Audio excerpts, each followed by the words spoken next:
My name is Alaric Hamacher, and some of you have seen me before. I'm actually professor here at Gwangwon University, and thanks to one of my students, Moon Sung-jun, actually we had the possibility to make the connection, and when he asked me, do you think it would be a good idea to have this video development days here in Korea, I did not hesitate 1 second.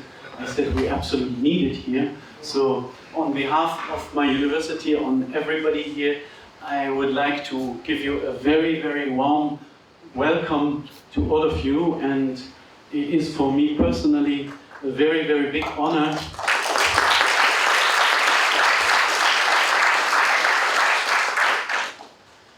to have you here in Korea. I know you all did a very long travel to come here to a country which you don't know, but which is a very exciting country. I've been living here for more than 10 years, and in this part, really, I'm really very proud. And since I've been working myself a lot in video and media industry, I am really very proud and happy I can give something back to your community by inviting you to this conference. So thank you very much.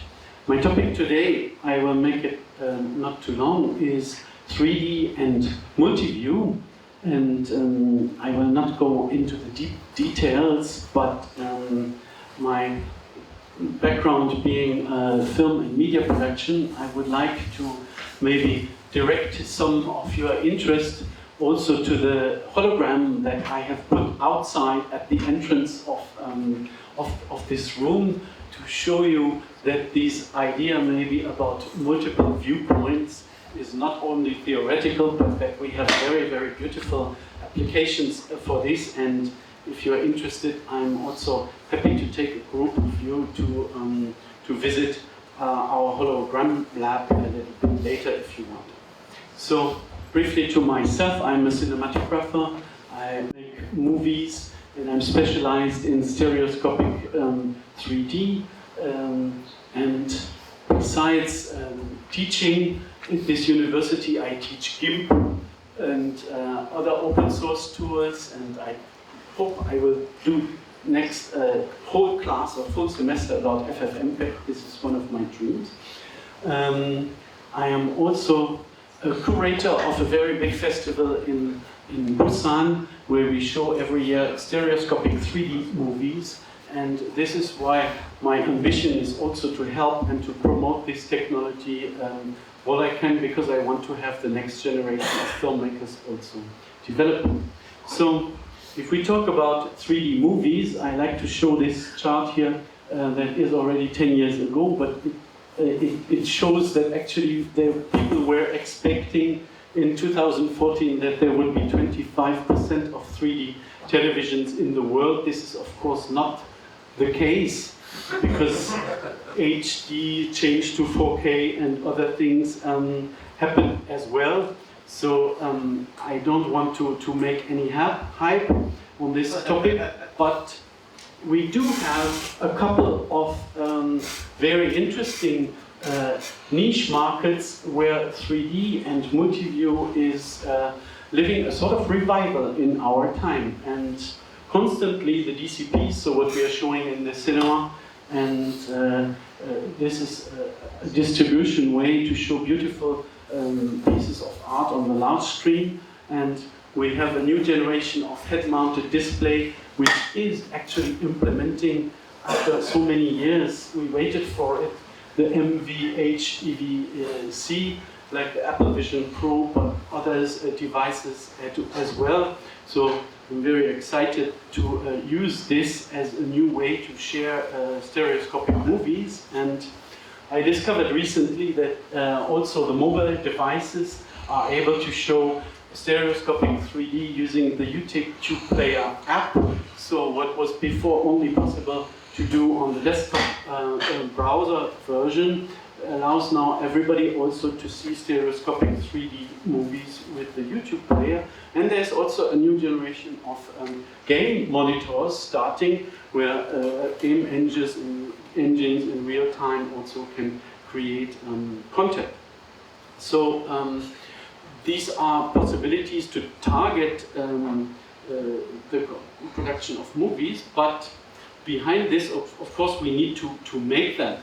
And actually, this is really a very terrible coincidence, because there was no camera today, and I wanted to bring this little camera that we have here. This is actually the camera you see here. It's a 3D camera, and this camera now is recording the whole conference in 3D. This is a model that was made 10 years ago, and it is recording in this codec of Multiview H.264, which is the previous generation, and it has actually been quite a nightmare to work with these devices, because Sony made a very interesting codec to work with, but to use this in other software was something that was limited to EDIOS, for example, by Sony themselves.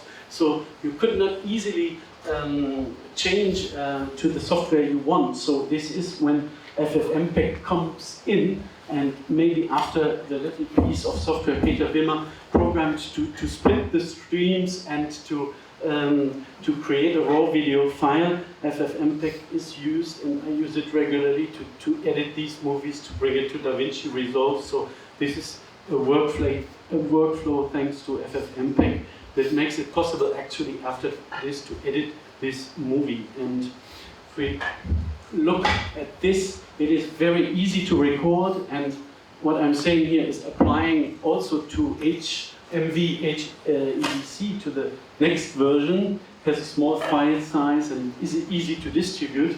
However, if we have to split this, if we want to work this, this is not supported on many devices, very often proprietary software, and the workflows converting from one to the other very often imply going to raw video before converting this to something else. So if we have this conference now over a couple of hours, I expect a couple of terabyte of data in AV format before transcoding this again. So this is just in the background how we work with this. And now we also see in the news that Apple, other companies, of course, not only making the displays, but they are hyping a little bit that they are shooting also movies. So new cameras come out, HK 3D, so you see this is coming back. People want to show that this is possible. Blackmagic as well is showing this, and we don't need always to have such expensive equipment which nobody can use easily, but there are also small cameras like Blackmagic, for example, which have open APIs, for which I have programmed here a user interface which allows to synchronize focus and other things easily here in this device. So if people are interested, I also want to contribute this so other people can make more movies, and I want to make this hardware accessible to others. But, and it's not only this big hardware, you will see that these have also these stereoscopic features, and multi-view principle has also been integrated in almost all the new devices. So if you have one of these iPhones, you can immediately record stereoscopic movies, and I'm expecting this to hopefully create also new movies. So we have then the problem that if we shoot this movie, that we have somehow to edit it, so it's the same problem like with this little camera. And for this, I have created a little tool, which is a command line utility, which allows to split this tool using the Apple Video Toolbox inside.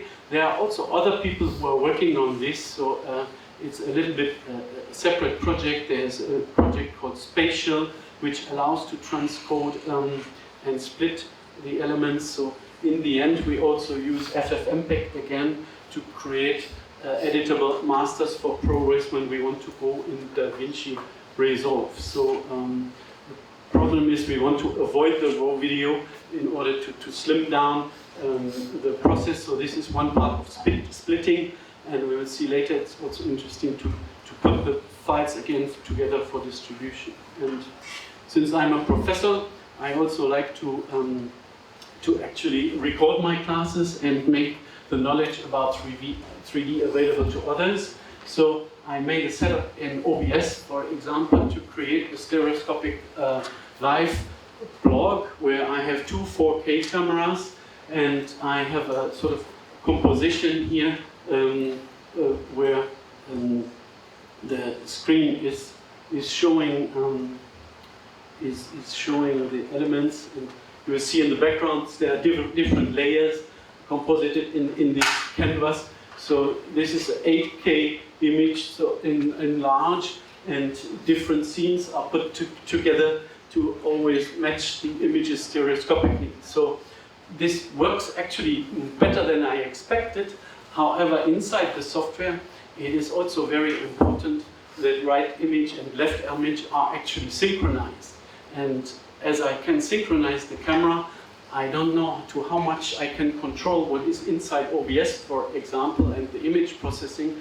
Like when I go up with my hand, it's going to be a little bit different on the right and on the left camera coming in. So it would be nice to have a little bit more control. However, I'm not doing fast things in this blog, so this is actually totally acceptable here in this case. And once all of this is recorded, it is ready for the distribution on the... This is going to work. We have the title here in the background, Apple Vision Pro and 3D. Don't want to show this here too much, but this is an example of the YouTube player. And when we start here with the master, we have a side-by-side tool with the two images side-by-side. So this has the advantage that for editing we are not losing one image and losing the synchronicity. So this is actually quite good. But in order for the distribution, this is very similar maybe to other distributions you have. We need to create all these variants in different speeds. So there are lots of specifications in these live video streaming specifications.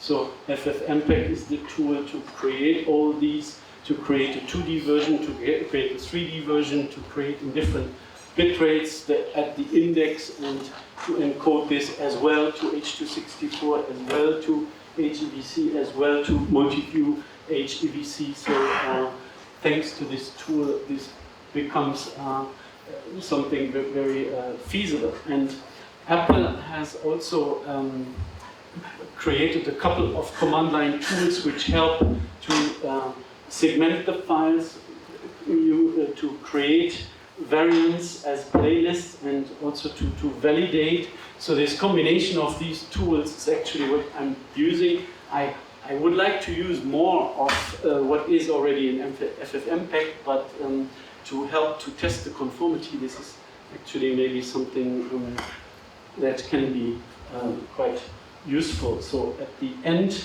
the purpose is to do the live streaming. So before we do this, there is the validation, which gives a sort of report which is humanly readable and a bit more accessible if I'm not a programmer. And in the end, unfortunately, I don't own Apple Vision Pro yet, or I don't know if I will ever have one, but I am able to test the results that I'm doing here. And this is, if I can actually play this back. So the situation of the movie that was created using OBS, going through all this process with a little mock app that I have created, and I put this here now as an appeal for young filmmakers to create movies. And this is just an example here of a place in the university, and where this little preview is streaming from my own server here, and displaying some 3D content that we created before. So this is my target, my option, my little workflow, how I use FFmpeg in the creation of this process. But I do not want only to talk about stereoscopic 3D. I also want to mention more dimensional. So what was said before, which is a nightmare maybe to implement, is actually something which has some reality, and there are different ways to create more views than only two. So one of them is also integrated in these smart phone devices to create different semantic layers, but basically a 2D image plus depth. So if you're able to get this out of the image, you can create a 3D mesh or create some 3D model. And if you then implement, for example, in a 3D animation program,